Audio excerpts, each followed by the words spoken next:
बोलो जयकारा बोल मेरे श्री गुरु महाराज की जय। एक रोज एक महात्मा अपने शिष्य के साथ भ्रमण पर निकले। गुरुजी को ज़्यादा इधर उधर की बातें करना पसंद नहीं था। कम बोलना और शांतिपूर्वक अपना कर्म करना ही गुरु को प्रिय था। परंतु शिष्य बहुत चपल था। उसे हमेशा इधर उधर की बातें ही सूझती। उसे दूसरों की बातों में बड़ा ही आनंद मिलता था। चलते हुए जब वो तालाब से होकर गुजर रहे थे तो उन्होंने देखा कि एक धीवर नदी में जाल डाले हुए है। शिष्य यह सब देख खड़ा हो गया और धीवर को अहिंसा परमो धर्म का उपदेश देने लगा। लेकिन धीवर कहाँ समझने वाला था। पहले उसने टाल मटोल करनी चाहिए और बात जब बहुत बढ़ गई तो शिष्य और धीवर के बीच झगड़ा शुरू हो गया। यह झगड़ा देख गुरुजी, जो उनसे बहुत आगे बढ़ गए थे, पीछे लौटे और शिष्य को अपने साथ चलने को कहा और शिष्य को पकड़कर ले चले। गुरुजी ने अपने शिष्य से कहा, बेटा, हम जैसे साधुओं का काम सिर्फ समझाना है, लेकिन ईश्वर ने हमें दंड देने के लिए धरती पर नहीं भेजा है। शिष्य ने पूछा, महाराज, आपको तो बहुत से दंडों के बारे में पता ही नहीं है और हमारे राज्य के राजा तो बहुतों को दंड ही नहीं देते हैं, तो आखिर इसको दंड कौन देगा? शिष्य की इस बात का जवाब देते हुए गुरुजी ने कहा, बेटा, तुम निश्चिंत रहो। इसे भी दंड देने वाली एक अलौकिक शक्ति इस दुनिया में मौजूद है, जिसकी पहुंच सभी जगह है। ईश्वर की दृष्टि सब तरफ है और वो सब जगह पहुंच जाते हैं। इसलिए अभी तुम चलो। इस झगड़े में पड़ना गलत होगा, इसलिए इस झगड़े से दूर रहो। शिष्य गुरुजी की बात सुनकर संतुष्ट हो गया और उनके साथ चल दिया। इस बात के 2 वर्ष बाद एक दिन गुरुजी और शिष्य दोनों उसी तालाब से होकर गुजरे।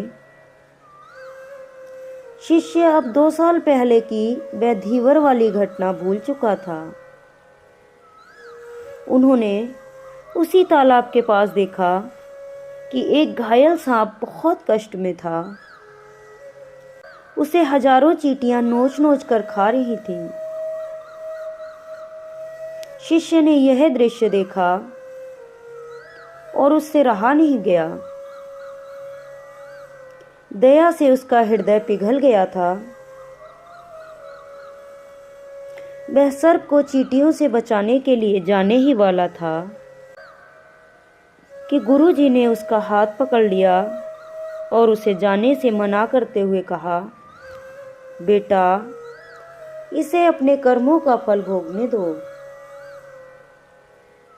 यदि अभी तुमने इसे बचाया तो इस बेचारे को फिर से दूसरे जन्म में यह दुख भोगने होंगे, क्योंकि कर्म का फल अवश्य ही भोगना पड़ता है। शिष्य ने गुरुजी से पूछा, गुरुजी, इसने ऐसा कौन सा कर्म किया है जो इस दुर्दशा में फंसा है? गुरुजी बोले, यह वही धीवर है जिसे तुम पिछली बरस इसी स्थान पर मछली न मारने का उपदेश दे रहे थे और वह तुम्हारे साथ लड़ने के लिए आग बबूला हुआ जा रहा था। और ये मछलियां ही चींटियां हैं और वे मछलियां ही ये चींटियां हैं जो इसे नोच नोच कर खा रही हैं। यह सुनते ही बड़े आश्चर्य से शिष्य ने कहा, गुरुजी, यह तो बड़ा ही विचित्र न्याय है।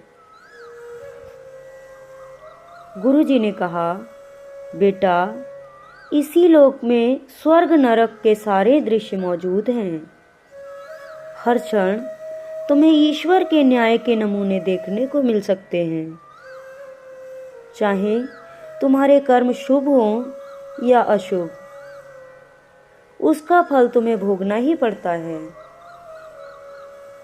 इसलिए ही वेद में भगवान ने उपदेश देते हुए कहा है, अपने किए कर्म को हमेशा याद रखो, यह विचारते रहो कि तुमने क्या किया है, क्योंकि ये सच है कि तुमको वह भोगना पड़ेगा। जीवन का हर क्षण कीमती है, इसलिए इसे बुरे कर्म के साथ व्यर्थ मत जाने दो। अपने खाते में हमेशा अच्छे कर्मों की बढ़ोतरी करो, क्योंकि तुम्हारे अच्छे कर्मों का परिणाम बहुत सुखद रूप से मिलेगा। इसका उल्टा भी उतना ही सही है।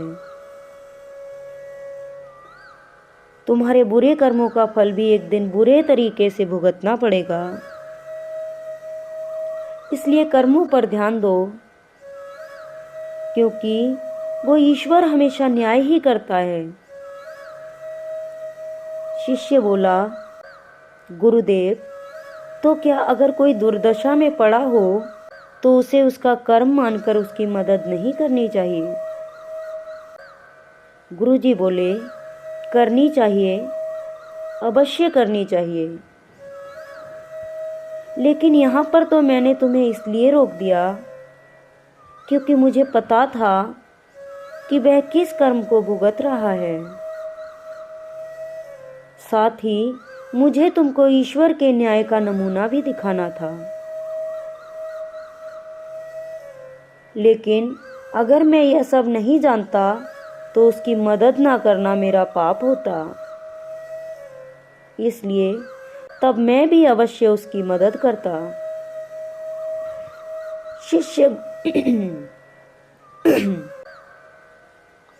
शिष्य गुरुजी की बात स्पष्ट रूप से समझ चुका था।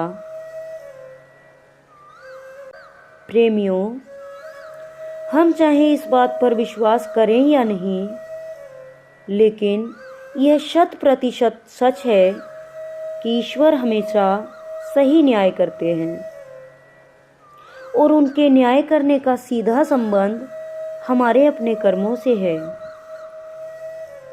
यदि हमने अपने जीवन में बहुत अच्छे कर्म किए हैं या अच्छे कर्म कर रहे हैं तो उसी के अनुरूप ईश्वर हमारे साथ न्याय करेंगे। यह जीवन हमें इसलिए मिला है ताकि हम कुछ ऐसे कार्य करें जिसको देखकर ईश्वर की आंखों में भी हमारे प्रति प्रेम छलक उठे।